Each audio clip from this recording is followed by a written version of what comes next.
جب آپ دیکھتے تھے رات ہو گئی ہے، پھر کافی کلومیٹر تک دور دور تک کوئی امکان نہیں ہے رہائش کا، تو آپ وہیں پہ اسٹے کر لیتے تھے؟ پاکستان سے ایران، ایران سے عراق اور عراق سے کویت وغیرہ سے ہوتے ہوئے سعودی عرب آنے کا، جو کہ ٹوٹل پیدل اور خشکی کا 2023 راستہ سے ہے۔ آپ نکلے ہوئے ہیں پاکستان سے؟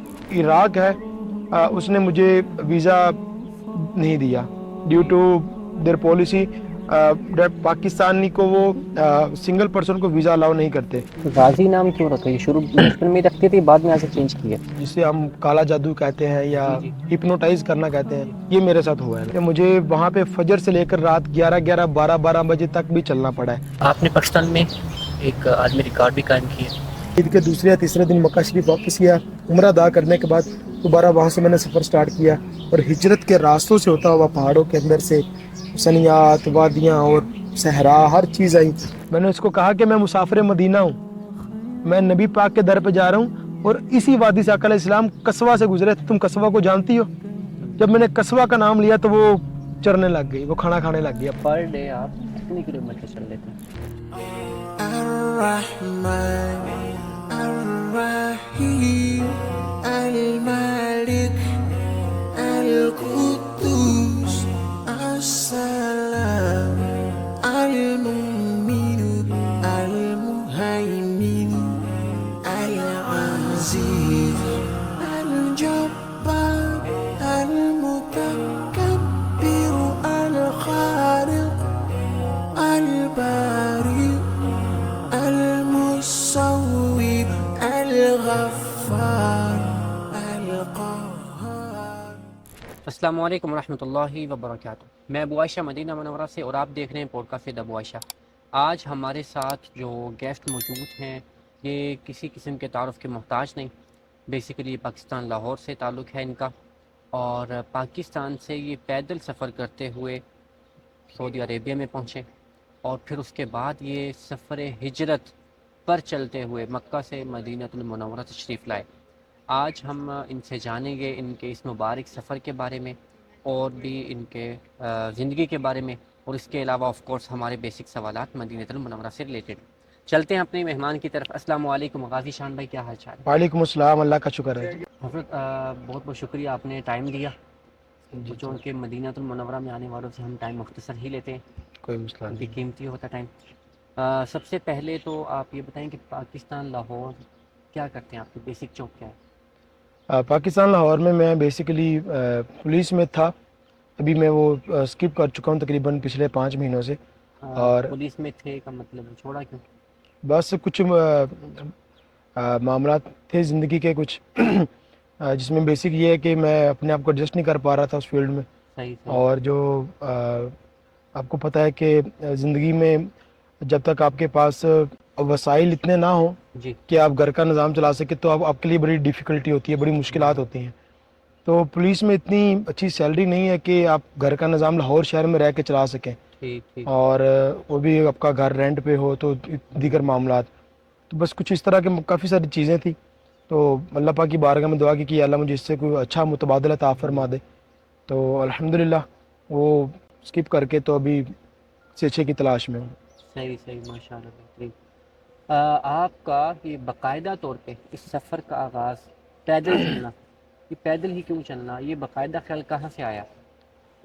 5 مارچ 2022 کو میں اپنی ڈیوٹی پہ گاڑی میں، ہمارے پاس کرولا ایکسل آئی کارز ہوتی ہیں جو پیٹرولنگ لاہور میں ہم کرتے ہیں، تو فری ٹائم میں جب گاڑی میں بیٹھا تھا تو ایک میں بیان سن رہا تھا خواجہ ویس کرنی رضی اللہ تعالیٰ عنہ کا۔ صحیح۔ تو جب ان کا میں نے عشق نبوی صلی اللہ علیہ وسلم دیکھا کہ کس طرح وہ عشق رسول میں مچلتے ہوئے وہ یمن سے نکل کر، کرن سے نکل کر حضور کی بارگاہ مدینہ پاک پہنچے، اور پھر ظاہری طور پر جب سارا واقعہ آپ کو پتہ ہے، جی جی تو پھر آقا علیہ السلام نے ان کے عشق رسول کو دیکھتے ہوئے ان کے پیچھے اپنے صحابہ کرام کو بھیجا، اور ایون کہ اپنا کرتا دے کر بھیجا کہ اویس سے کہنا میری امت کی بخشش کی دعا کرے۔ اللہ۔ تو کتنا اگر عشق رسول میں بندہ اپنے آپ کو وقف کر دے تو اتنی شانیں ملتی ہیں۔ علامہ اقبال نے بھی فرمایا کہ محمد سے وفا تو نے تو ہم تیرے ہیں، تو میں نے کہا کیوں نہ پھر ہم بھی وفا کرنے کا کوئی انداز اپنا لیں، تو اور خواجہ ویس کرنی رضی اللہ عنہ کی سنت ادا کر لیں۔ تو پھر میں نے کہا کہ لوگ جاتے ہیں، لوگوں کو بلاوا آتا ہے، وہ یہاں سے بیٹھتے ہیں 4 سے 5 گھنٹوں میں سعودی عرب پہنچ جاتے ہیں، عمرہ ادا کر کے آ جاتے ہیں،